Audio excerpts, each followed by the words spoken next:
Pernah nggak sih lo ngerasa dikhianatin sama seseorang yang lo percaya banget, bukan orang jauh, tapi justru seseorang yang pernah lo anggap lebih dari sekadar temen, yang dulu bareng lo dalam suka maupun duka, yang tahu semua cerita lo, dari yang paling lucu sampai yang paling menyakitkan. Yang dulu rasanya kayak saudara sendiri, tapi ternyata dia adalah alasan kenapa sekarang lo lebih sulit percaya sama orang. Semua berawal dari keakraban.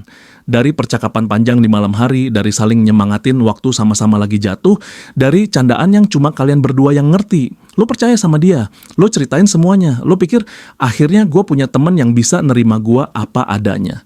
Tapi pelan-pelan, tanpa lo sadari, hubungan itu berubah. Ada rasa nggak nyaman yang nggak bisa lo jelaskan. Komentar-komentarnya mulai terdengar seperti sindiran. Dukungan yang dulu hangat, sekarang seperti kritik yang dibungkus senyuman. Dan yang paling menyakitkan adalah saat lo sadar, dia ngomongin lo di belakang. Cerita yang cuma lo bagi ke dia, sekarang jadi konsumsi banyak orang. Bukan untuk dimengerti, tapi untuk dihakimi. Bukan untuk didoakan, tapi untuk dijatuhkan. Lo bingung, lo kecewa, lo ngerasa bodoh karena pernah percaya terlalu dalam.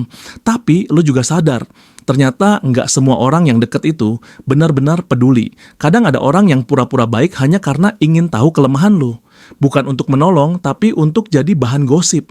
Ada orang yang terlihat mendukung, tapi sebenarnya merasa terancam oleh keberhasilan lo. Dan yang paling berbahaya, mereka nggak pernah kelihatan sebagai musuh. Karena mereka berpura-pura jadi teman.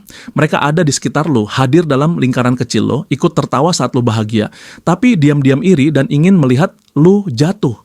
Mereka nggak akan nyerang secara langsung. Mereka cuma menanam keraguan, membisikkan kata-kata yang bikin lo mikir dua kali tentang diri lo sendiri. Dan pada akhirnya, mereka bisa membuat lo mempertanyakan harga diri lo. Tapi dari situ juga lo belajar satu hal penting. Lo nggak bisa sembarangan memberikan kepercayaan. Bukan berarti lo harus mencurigai semua orang, tapi lo harus belajar menjaga ruang pribadi lo. Bukan semua orang layak tahu luka lo. Bukan semua orang pantas mendengar impian lo. Ada kalanya lo harus diam. Bukan karena takut, tapi karena lu tahu siapa yang layak untuk mendengar. Dan buat lu yang pernah disakiti teman sendiri, lu punya dua pilihan. Tenggelam dalam sakit itu, atau bangkit dan menjadikan itu pelajaran. Jangan jadi seperti mereka. Jangan balas kejahatan dengan kejahatan. Justru tunjukkan bahwa lo tetap bisa jadi manusia baik meski pernah disakiti. Karena satu hal yang mereka nggak punya adalah hati yang bersih dan tulus seperti milik lo. Lu nggak butuh banyak teman untuk bahagia. Cukup satu atau dua yang benar-benar tulus, yang hadir bukan karena butuh, tapi karena sayang.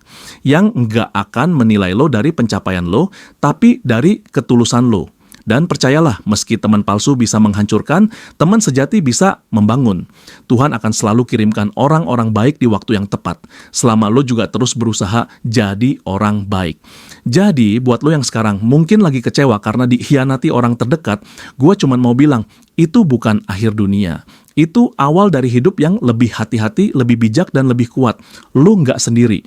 Banyak orang yang pernah di posisi lo, tapi mereka bangkit. Mereka sembuh, dan mereka tetap bisa tersenyum karena luka itu akhirnya menguatkan. Ingat, tidak semua teman itu teman. Kadang mereka hanyalah guru dalam bentuk lain, yang hadir untuk mengajarkan lo bahwa hidup nggak selalu soal siapa yang paling dekat, tapi siapa yang paling tulus. Jadi, tetaplah melangkah. Dengan hati yang tenang, dengan kepala tegak, dan dengan prinsip, lo boleh dikhianati, tapi lo nggak akan pernah jadi pengkhianat.